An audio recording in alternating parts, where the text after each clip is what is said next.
জীবন বদলাইতে হবে, জীবন বদলাইতে হবে। আমি এই জন্য সব সময় আমার এই জামাল ভাই তারা বা আমার সাথে আমরা একসাথে মানুষ, সারাদিন আমরা একসাথে কাজ করি, দিনই বিভিন্ন কাজ। ওনারাও জানে আমার এই কথাটা। আমার কথা হলো জিন্দেগি পরিবর্তন হইতে হবে, জীবন বদলাইতে হবে, জীবন বদলাইতে হবে। মুসলমানের সংখ্যাগরিষ্ঠ যুবক ফজরের নামাজ পড়বে কোন দিন?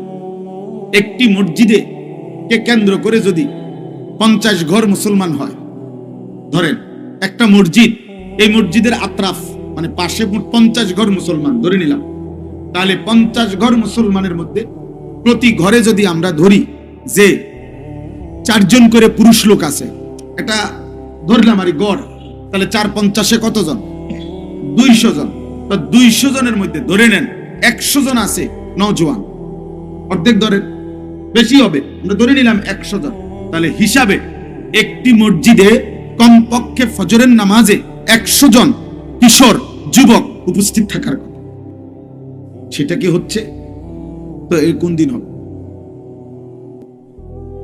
1450 বছর পরে আজকে আবার আবু বকর সিদ্দিক আসবে, আজকে আবার ওমরে ফারুক আসবে, আজ আবার ওসমান আলী আসবে। তো এখন যারা আছে তারাই চেষ্টা করে। আবার তো নতুন করে আব্দুল কাদের জিলানী আসবে না, আবার তো নতুন করে জুনায়েদ বাগদাদি আসবে না। বাপ মনে করেন হুজুরদের মধ্যে ত্রুটি, আপনি মনে করেন বললেন যে হুজুরদের মধ্যেও ত্রুটি, বাবা আপনি দোয়া করে দেন, আল্লাহ আপনি হুজুরদের মধ্যে আরো যোগ্যতা বাড়ায় দেন। আপনি দোয়া করেন না, আপনি কেন খসর খসর করেন? আপনি কেবল ঠেলাঠেলি করেন কেন? আমার কোনো দোষ থাকবে না এ কথা আমি বলছিনি, আল্লাহ বলছিনি যে হুজুর সে কি মাসুম। তো তাইলে আপনি দোয়া করেন, আমরা আপনাদের জন্য দোয়া করি না? কথা বলেন, আমরা আপনাদের জন্য দোয়া করি কিনা? তো আপনারা আমাদের জন্য দোয়া করবেন না? তো তাইলে করেন না কেন? হ্যাঁ, হুজুরদের মধ্যেও তো ফ্যাসের শেষ নাই, হয়তো আল্লাহ আপনি হুজুরদের ফ্যাস শেষ করে দেন, এটা কোন কথা? বুঝছেন না আমার? আপনারা বলেন, আপনারাও তো ইমানদার, আপনাদের দোয়া চা দরকার না? তার মানে মূল বিষয় হলো কাজ না করে আমরা যদি প্রত্যেকের জায়গা থেকে শুধু ওই আমরা আমার দায়িত্ব আরেকজনের কাঁধে ফেলে দেই, উনি উনার আরেকজনের কাঁধে ফেলে দেয়, তো বয়ে বয়ে বালিশ খেললে তো আর হবে না, বয়ে বয়ে এটা করলে তো হবে না, কাদা ছোড়াছড়ি করলে তো হবে না। দায়িত্ব পালন করবে কি? দায়িত্ব পালন করবে কি? এ জাতির কি পরিমাণ মুসলিম, 95% মুসলমানের বাংলাদেশে প্রতিদিন ফজরের নামাজের হালাত কি? যে জাতি ফজরের নামাজ পড়ে না, মুসলমানের যে মানুষগুলো ফজর পড়ে না, আল্লাহর কসম নবী তাদেরকে বলছে মুনাফিক। বুখারীর হাদিস, মুসলিম শরীফের হাদিস, যারা ফজরের নামাজ পড়ে না তারা মুনাফিক, তারা মুনাফিক। আর মুনাফিকের দ্বারা মুনাফিক ঈমানের জন্য জ্বলে উঠতে পারবে না। দুটা স্লোগান দেওয়া সহজ, স্লোগান আমিও দিতে জানি আলহামদুলিল্লাহ। স্লোগানের ক্ষেত্রে আমি ছাত্র জীবন থেকে প্রসিদ্ধ ছিলাম, এখনো ভালো স্লোগান, এখনো আল্লাহর রহমতে জামাল ভাই পারতো না আমার স্লোগান, রাজনীতি করে নেতা মানুষ। আমাদের দাউদকান্দি থেকে প্রার্থী। তাইলে আমার বলার উদ্দেশ্য হলো, বিষয়টা হলো এটা, জীবন পরিবর্তন চাই, জিন্দেগি বদলানো চাই। আপনারা যদি প্রত্যেকে না ভাবেন, কেউ না ভাবেন, আমার নবী সাল্লাল্লাহু আলাইহি ওয়াসাল্লামের 23 বছরের এই পবিত্র আমানত তিনি কার কাছে রেখে গেছেন? তাই কেউ নিবেন না? এটা রেহাবেন পড়ে যেতে পারে, নয় তো ছোট্ট এই প্লাস্টিকের রেহাব জাতি। তো এই জন্য বলেন, কে নিবে বলেন? কে বলবে? রাসূলুল্লাহ সাল্লাল্লাহু আলাইহি ওয়াসাল্লাম ইন্তেকালের পূর্ব মুহূর্তে পর্যন্ত আম্মা জান আয়েশা রাদিয়াল্লাহু তাআলা আনহার বুকে মাথা রেখে আল্লাহ নবী সাল্লাল্লাহু আলাইহি সাল্লাম শেষবারের মতো উম্মতকে ডাকছে, আমার উম্মত আমি চলে যাচ্ছি, আসসালাত আসসালাত, আমার উম্মত নামাজের হেফাজত করো, নামাজের হেফাজত করো। এক বাবা যেন বলতেছে তার সন্তানদেরকে, বাপ আমি দুনিয়া থেকে বিদায় নিচ্ছি রে আব্বা, তুই আমার সন্তান, সারা জীবন তোদের জন্য সংসারে কত কিছু করছি, শেষবারের মতো আব্বা তোরে বলে গেলাম, আল্লাহরে বলিস, আল্লাহকে বলিস, নবী আমার এমন বলে গেছে, আসসালাত উম্মত, আমি চলে গেলাম। আম্মা জান আয়েশাকে নবীজি বলছে, আয়েশা আমার সামনে জিব্রাইল দাঁড়িয়ে আছে, মালাকুল মউত আজরাইল এখন দাঁড়িয়ে আছে, আমার অনুমতি নিছে, আমি এখন আমার মালিকের কাছে যাব, আমার জান আমি তুলে দেব। আমি গেলাম আয়েশা, যাওয়ার আগে তোমার মাধ্যমে আমার উম্মতের কাছে আমি শেষবার আবারও বললাম, আসসালাত ওয়া মা মালাকাত আইমানুকুম। আল্লাহর নবী বলছেন দুই জিনিস খেয়াল রাখবা, এক নামাজের হেফাজত করবা, শেষ কথা ছিল এই, এবং তোমাদের অধীনস্থ, তোমাদের আয়ত্তে যারা আছে তাদের প্রতি ইনসাফ, তাদেরকে ঈমান আমল, তাদের থেকে আখিরাতের ফিকির আদায় করা, এর খেয়াল রাখবে, এর খেয়াল রাখবে। একজন মুসলিম বাবা, একজন অভিভাবক আপনারা, আমরা, আমাদের জিম্মাদারি স্ত্রী সন্তানের ঈমান আমল, ঈমান আমল। কোরআনুল কারীম এটা বারবার দেখাইছে। হযরত নূহ আলাইহিস সালাম একজন বাবা ছিলেন, যে বাবা তার সন্তান কেনান কাফিরকে শেষ মুহূর্ত পর্যন্ত মৃত্যুর পূর্ব পর্যন্ত বলছে, ইয়া বুনাইয়া কাম মা'ানা ওয়ালা তাকুম মা'আল কাফিরিন, হে আমার সন্তান, বাপ শেষবারের মতো বলছি আব্বা আমাদের সাথী হও, ঈমানদারদের সঙ্গী হও, আব্বা ঈমানদারদের সাথে উঠে পড়, ওয়ালা তাকুম মা'আল কাফিরিন, অবিশ্বাসী বেঈমান নাফরমানদের সঙ্গী হয়ো না রে আব্বা। এই কথা বলছে এক পিতা তার সন্তানকে, বলছে এক সন্তান তার পিতাকে।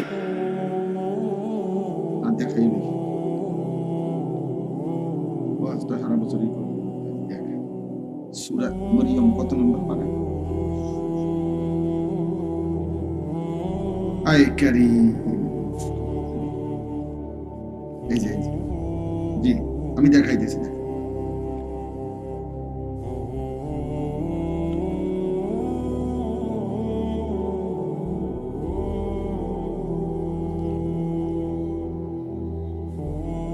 একটা আয়াত শুধু শুনাই আর কি।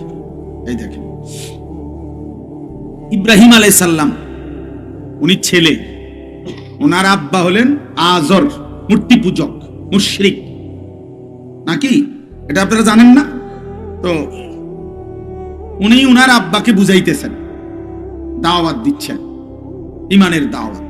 কেমনে বলতেছে কথাটা শুনেন, কোরআন শরীফে আল্লাহ কেমনে কয় দেখেন, ইয ক্বালা লি আবিহি, যখন ইব্রাহিম তার পিতা আব্বাকে বললেন, ইয়া আবাতি, হে আমার প্রিয় বাপ, লিমা তা'বুদু মা লা ইয়াসমা'ু ওয়া লা ইউবসিরু ওয়া লা ইউগনি আনকা শাইআ। আব্বা আপনি কি মূর্তির পূজা করছেন, কিভাবে করছেন এটা, যে কোনো কিছু শুনে না, কোনো কিছু দেখে না, কোনো ন্যূনতম কোনো উপকারও করতে পারে না।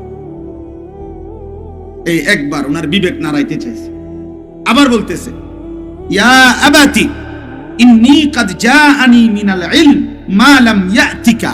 আব্বা, হে আমার আব্বা, আপনাকে আমি বলছি আব্বা, আমার আল্লাহর পক্ষ থেকে আমাকে আল্লাহ তাওহীদের, একত্ববাদের, ঈমানের এমন ইলম দিয়েছেন যেটা আল্লাহ আপনাকে দেয় নাই। ফাত্তাবিউনি, আপনি আমার কথাটা মেনে নেন, আহদিকা সিরাতান সাবিয়্যা, আমি আপনাকে সরল সোজা জান্নাতের রাস্তা দেখায় দেব। বাবারে বলতেছে, আচ্ছা দুইবার হলো ইয়া আবাতি, দুইবার বলছি, আবার বলতেছে ইয়া আবাতি, হে আমার আব্বা, আপনাকে আবারও বলছি, লা তা'বুদিশ শাইতান, আপনি শয়তানের বন্দেগী করেন না, এগুলো শয়তান, এগুলা দেবতা হতে পারে না, এগুলো শয়তান হইতে পারে, আপনি শয়তানের গোলামি করবেন না আব্বা। কেন? বলতেছে ইন্নাশ শাইতানা কানা লির-রহমানি আসিয়া, নিশ্চয় শয়তান তার রহম করনে ওয়ালা মালিক আল্লাহর সাথে অবাধ্যতা, নাফরমানি করেছিল, করেছে কিনা? আবার বলতেছে, দেখেন, ইয়া আবাতি, হে আমার আব্বা, ইন্নী আখাফু আন ইয়ামাসসাকা আযাবুম মিনার রহমান, যদি আমার আল্লাহর পক্ষ থেকে আপনার উপরে কোনো আযাব পৌঁছে, ফাতাকুনা লিশ-শাইতানি ওয়ালিয়া, তাহলে সেই আযাব মানে জাহান্নাম, আর সেই জাহান্নামে আপনি হয়ে যাবেন শয়তানের সঙ্গী। শয়তানের সঙ্গী। তাফসীরের মধ্যে লিখছে যে, হে বিবেকবান মানুষ, একজন সন্তান তার বাবাকে ঈমানের দিকে ফিরাবার জন্য 4টা লাইন বলছে, 4বারই বলছে, ইয়া আবাতি, ইয়া আবাতি, ইয়া আবাতি, ইয়া আবাতি, আব্বা আব্বা আব্বা আব্বা, বারবার বলছে, বারবার বলছে, হে আমার আব্বা, হে আমার আব্বা, আব্বা আপনি ফিরেন, আব্বা আপনি ফিরেন, আব্বা আপনি ফিরেন, আপনি ভুল করছেন আব্বা। এই দরদ চাই, দরদ চাই, দরদ চাই। এক নূহ আলাইহিস সালামের ঘটনা আমি যদি লম্বা বলি, পুরাটা এখন বলতে চাচ্ছি না, মানে পুরাটা আপনি অবাক হবেন। সূরা হুদের মধ্যে আছে নূহ আলাইহিস সালাম, ওনার এই ছেলেটা যে কেনান, যে এই ছেলেটা পানিতে ডুবছে কাফের অবস্থায়, তুফানের পানিতে, ওরে জাহান্নাম থেকে বাঁচাবার জন্য কি যে করছে, কি করছে বিশ্বাস করেন, পাগল হয়ে গেছে। শেষ পর্যন্ত আল্লাহ তাআলা নূহ আলাইহিস সালামকে ধমক দিছে, ধমক দিছে আল্লাহ তাআলা, যে তুমি কিন্তু কেন হাত তুললা, তোমার এমন নাফরমান ছেলের জন্য আমি আল্লাহর কাছে হাত তুললা কেন? আল্লাহ বলছেন, ফালা তাসআলনি মা লাইসা লাকা বিহি ইলম, যার ব্যাপারে তোমার কোনো পূর্ণ জ্ঞান নাই, তুমি দেখতেছো সে জাহান্নামী, তারপরও কেন হাত তুললা? ইন্নী আইযুকা আন তাকুনা মিনাল জাহিলিন, আল্লাহ বলছে মূর্খতার কোনো আচরণ করবে না, তুমি আমার নবী, হাত নামাও। মানে ছেলের জন্য যখন উনি ডুবে যাচ্ছে তখন হাত উঠাইতেছে, উঠাই ফেলছে, অজরে কাঁদতেছে, চিল্লাইতেছিলেন, আল্লাহ বাঁচায় দেন আমার ছেলে, এটা আমার ছেলে, রব্বি ইন্না বিনি মিন আহলি, আল্লাহ আমার ছেলে আমার পরিবার, ও আমার। তখন আল্লাহ বলছে নামান আপনি হাত। আল্লাহ ডাইরেক্ট ওহী নাজিল করে বলছে, হে নূহ, আরে করছেন কি আপনি, হাত নামান। আর একবারও বলবেন না, আমি আপনাকে বলছি আপনি মূর্খতার আচরণ করবেন না, আপনি নবী আমার, আপনি নবী, আমি পারবো না আপনার এই আবেদন নিতে, আপনি আমার প্রিয়, আপনি আমার মুনতাখাব, আপনি আমার পছন্দের, বাছাই করা, ঠিক আছে, কিন্তু আমি এটা পারবো না। কোরআনুল কারীমের মধ্যে আছে, এরপরে নূহ আলাইহিস সালাম হাত নামায়া বলছে, আল্লাহ আপনি আমারে মাফ করে দেন, আমি সন্তানের ভালোবাসায়, আমি চাই নাই আমার সন্তান জাহান্নামের আগুনে জ্বলুক, আমি এই আশায় আমি অস্থির হয়ে ভুলে গেছিলাম, আপনি আমারে মাফ করে দেন। আপনি যদি আমারে মাফ না করেন, লা আকুনান্না মিনাল খাসিরিন, আমি ক্ষতিগ্রস্তদের অন্তর্ভুক্ত হয়ে যাব। আমি একসাথে, তুমি তওবা করো, ফিরে আসো, ঈমান আনো, শিরক ছাড়ো, গুনাহ ছাড়ো, চোখের এক ফোঁটা পানি ফেলো, একসাথে আমি সব মাফ করে দেব। এই বাংলাদেশের সমস্ত বাথরুমের সবগুলো পাইপের লাইনও যদি বঙ্গোপসাগরে দিয়ে দেওয়া হয়, যে তোমার কাছে আমরা সমস্ত পায়খানা তুমি বঙ্গোপসাগরের কাছে দিলাম, তুমি কি আবার মাইন্ড করো কিনা, তোমার কোনো স্বাভাবিক প্রবাহ বন্ধ হয়ে যায় কিনা? তো বঙ্গোপসাগর বলবে, না না, আমার কাছে আরো জায়গা আছে, আরো দাও। আল্লাহ বলছে, বান্দা তোমার সব গুনাহ আমার সামনে পেশ করো, আমি সব মাফ করে দেব, আমার মাগফিরাত আরো আছে, আরো আছে, আরো আছে, আরো আছে, আরো আছে।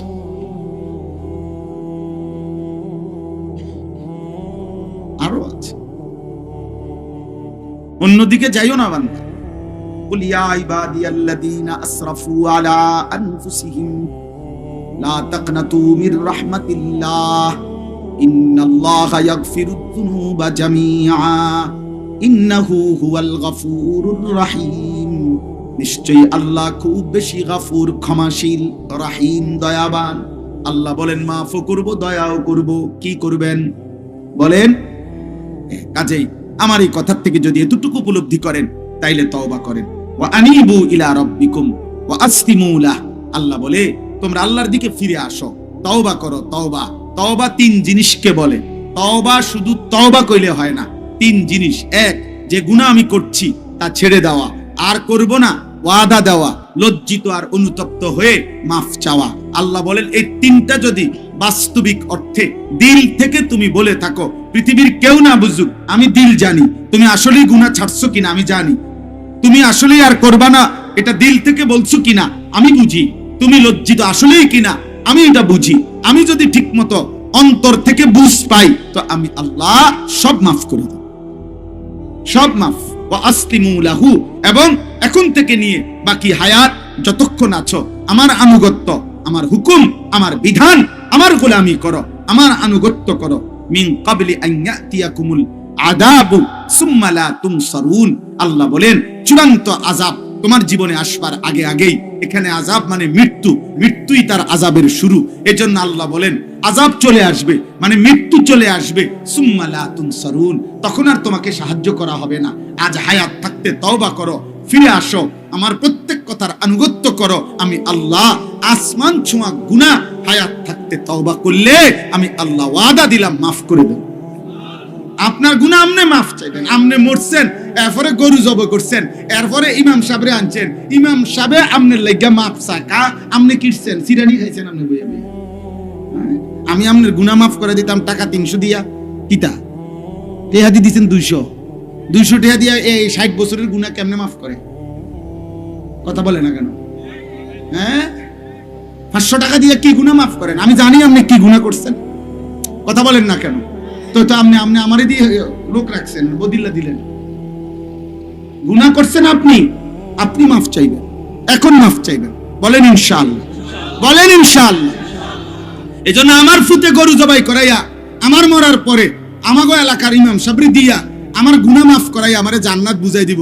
জান্নাত আমার আব্বার সম্পত্তি না, জান্নাত ইমাম সাহেবেরও বাপের সম্পত্তি না। ইমাম সাহেব জান্নাত টেন্ডার নিছে না, ইমাম সাহেবও আখিরাতে হিসাব দিতে হবে, মুসল্লি সাহেবও হিসাব দিতে হবে। দিতে হবে কিনা বলেন, বলেন দিতে হবে কিনা?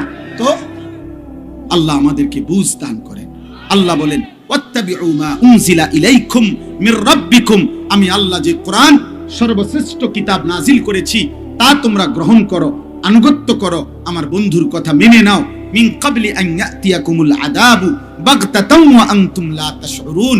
আবারো বলছি বান্দা, হঠাৎ করে আযাব আসবে, মৃত্যু আসবে, তুমি বুঝতেও পারবা না, সেদিন কিন্তু আফসোস করে অনন্তকাল আর কোনো লাভ হবে না। আল্লাহ আমাকে আপনাকে সকলকে মাফ করে দেন। উঠেন না 1 মিনিট, আমার কথা হলো আপনাদের কাছে, আপনারা প্রত্যেকে, যুবক ভাই, কিশোর ভাই, বয়স্ক বাবা, আমার এই ছোট্ট অল্প একটু কথার থেকে আপনারা নিয়ত করেন যে আমরা আমাদের সাধ্যের সবটুকু দিয়ে গুনাহ ছাড়তে চেষ্টা করব ইনশাআল্লাহ।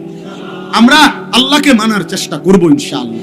নিজের স্ত্রী, নিজের ছেলে মেয়েকে প্রথম ডিউটি, আব্বা হাত জোড় করে বলি, ঘর বাড়ি, খাট পালং, সোফা, ফার্নিচার, এগুলো আপনি যে দূর পারেন এর দূর দিয়া যাইয়েন, বাকিটা আপনার ফুতে করতে পারবো।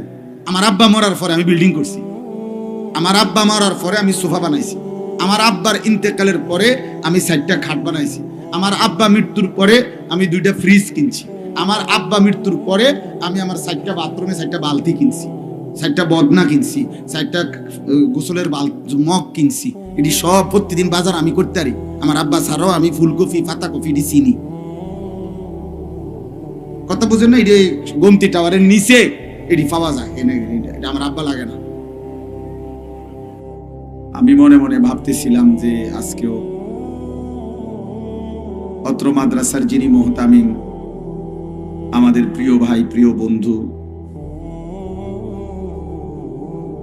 জনাব হযরত মাওলানা সৈয়দ আব্দুল কাদের জামাল ভাই, আয়োজনটা যে আবারও যদি রাস্তার একদম পাশে করে, আওয়াজে কষ্ট হয় এবং গাড়ি প্রতিবারে যাওয়ার সময় মাটি সহ কাঁপে, কিন্তু এবার আইসাবার একটু ভালো লাগলো যে আলহামদুলিল্লাহ ভিন্ন একটু ভিতরে ছোট্ট পরিসরে সুন্দর প্যান্ডেল করে আজকের মাহফিলের ইন্তজাম হয়েছে। আল্লাহ কবুল করেন ইনশাআল্লাহ। আল্লাহ চাহে তো একদিন আরো বড় হবে।